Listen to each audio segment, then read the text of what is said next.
नमस्कार ओडिशावासी आपण मानक स्वागत आजिर सर्वशेष पाणीपाग खबर रे। आज हेउची शुक्रवार अगस्ट मास 7 तारिख। ओडिशा पई पाणीपाग केमिति रहिबो, केउ अंचल रे भारी वर्षा हेबो, केउठी वज्रपातर आशंका रहिछि एवं आसंता काली पाणीपाग रे कोन परिवर्तन हेबो आसंतु जानि नेबा आजिर संपूर्ण पाणीपाग अपडेट। भारतीय पाणीपाग विभागर आजिर सूचना अनुसार आज ओडिशार किछि स्थान रे अति भारी वर्षा हेबार संभावना रहिछि। एहा सहित अनेक अंचल रे वज्रपात, भारी वर्षा, झड़ पवन देखिबाकू मिली पारे। तेणु आज ओडिशावासी को पाणीपाग प्रति सतर्क रहिबा आवश्यक। आज राज्यर अनेक स्थान रे हालुकारू मध्यम धरणर वर्षा होई पारे।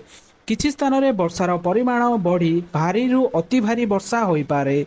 विशेष करी उत्तर और अन्य अंचल रे किछि स्थान रे भारी वर्षा पई सतर्क रहिबार सूचना मिलिछि। आज वर्षा सहित किछि अंचल रे वज्रपात और झड़ पवन होई पारे। वज्रपात समय रे खोला पड़िया, गछ तल किंबा जलाशय पाखरे न रही सुरक्षित स्थान रे रुहंतु।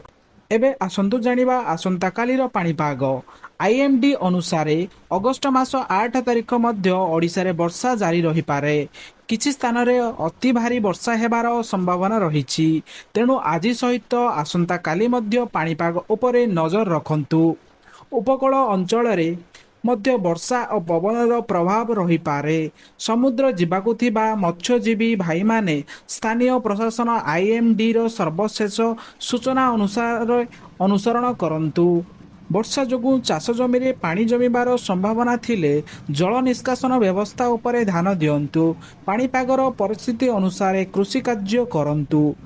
आज ओडिशार किछि अंचल रे भारी सूचना अनुसार ओडिशा रे 7 अगस्ट रे मध्य अतिरु भारी वर्षा हेबार संभावना रहिछि। ता सहित 8 अगस्ट एवं 9 अगस्ट रे मध्य हेवी रेन पई सतर्क सूचना रहिछि। तेबे दर्शक बंधु यह थिला शुक्रवार 7 अगस्ट मास 2026 रो ओडिशार सर्वशेष पाणीपाग अपडेट। आपणक जिले में आज पाणीपाग केमिति अछि कमेंट करी आमको जणांतु। एही पाणीपाग खबर आपण मानक पई उपयोगी होइतिले वीडियोटी को लाइक करंतु, शेयर करंतु एवं आम चैनल को सब्सक्राइब करी घंटी बटन को दबाई दियंतु। पुणी आसीबो ओडिशार नुआ पाणीपाग अपडेट नै। सुरक्षित रुहंतु, सतर्क रुहंतु। जय जगन्नाथ।